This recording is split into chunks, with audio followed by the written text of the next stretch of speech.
पटना से पाजेब बलम जी हो,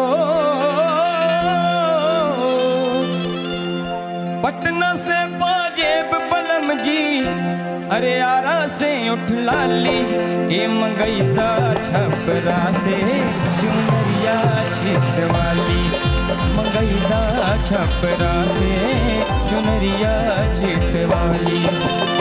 पटना से पाजेब बलम जी, पटना से पाजेब बलम जी, आरा से उठ लाली, ये मंगईदा छपरा से चुनरिया छिटवाली, मंगईदा छपरा से चुनरिया छिटवाली।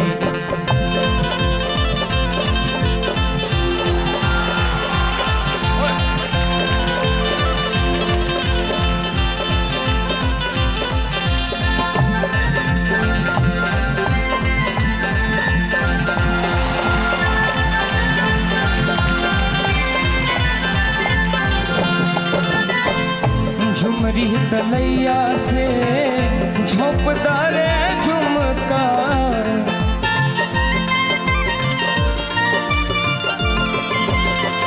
झुलनी बनेले रंग बाज जिला तुमका,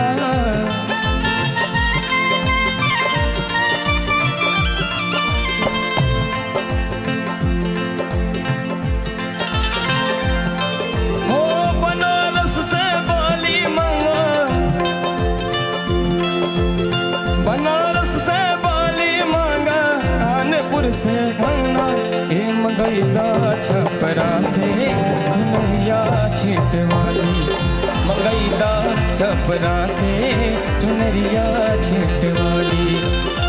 पटना से पाजेब बलम जी, पटना से पाजेब बलम जी, आरा से उठ लाली, ये मंगईदा छपरा से चुनरिया छिटवाली, मंगईदा छपरा से चुनरिया छिटवाली, मंगईदा छपरा से चुनरिया छिटवाली, मंगईदा छपरा से चुनरिया छिटवाली।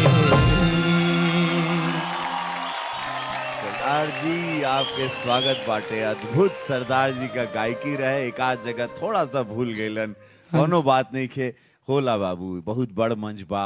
हमको बिल्कुल लगा ही नहीं कि ये भूला था। हाँ, अभी आप जब बोले तब मुझे ये एहसास जुबान हम टीवी पे पीछे देखी ऐसे कि जुबान। ये भूले भी थे। हाँ, आज पूरा देश देखा ताड़न और सब लोगन के लगत है कि प्रभुजोत सिंह इतना बढ़िया भोजपुरी बोला ताड़न। भोजपुरी कितना मीठ भाषा बाटे। मालिनी जी का कहू?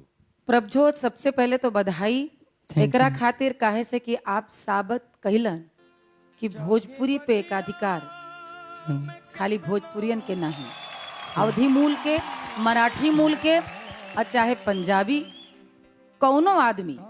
खास बात ये बाटे कि भोजपुरिया से प्यार बा, ये भोजपुरिया की ताकत बा कि एकर माधुरता, एकर जौन संस्कृति, एकर जौन मिठास है, उसे आकर्षित हो करके जे केहू के मातृभाषा भोजपुरी भले चखे ना होए। हम आपसे हम सुनली है कि पाजेब की जगह पजेब कहनी है, वो स्वाभाविक नैसर्गिक कारण है यही तरह से, लेकिन जौने तेवर से, और आप बहुत सुरीले हैं, उस सुरीलेपन से आपने भोजपुरी गाया है। मैं प्रणाम करती हूँ। मुझे लगता है कि इनकी प्रस्तुति अपने आप में सुर संग्राम देख रहे एक एक देशवासियों के लिए संदेश है कि यदि आप किसी परंपरा, किसी विधा, किसी संस्कृति को प्यार करते हो तो ये महत्वपूर्ण नहीं है कि आप कहाँ के रहने वाले हैं, ये महत्वपूर्ण है कि आप दरअसल उस दूसरी संस्कृति से इतना प्यार करते हैं कि उसको अपनाने के लिए दौड़े चले आए। वाह, क्या बात है। वाह वाह, क्या बात बोली, बहुत बढ़िया बोली। बाकी जहाँ तक गीत की बात है, आप में खनक है, एक पर्टिकुलर स्टाइल को आप बहुत अच्छा से गाओगे, ये पता लगा। मेरे हिसाब से थोड़ा सा वेट करना चाहिए, आगे सुनना चाहिए और लोगों को। सो ठीक, येलो, यस, येलो, बस बहुत अच्छा। लेकिन मेरी ओर से इनके लिए हरा होना चाहिए था। तो मैं कल्पना से इजाजत लेके उनकी बात पूछना चाह रही हूँ कि उनको क्या लगता है। थोड़ा सा धीरज धरो प्लीज। कोई बात पाजी, अभी हम पाजी से चाहब कि कुछ एगो पंजाबी में कुछ खांटी सुना दा एगो होटोल जगीरो दा होटोल जगीरो दा पौंदा फिरे कमाल होलो की नचदे ने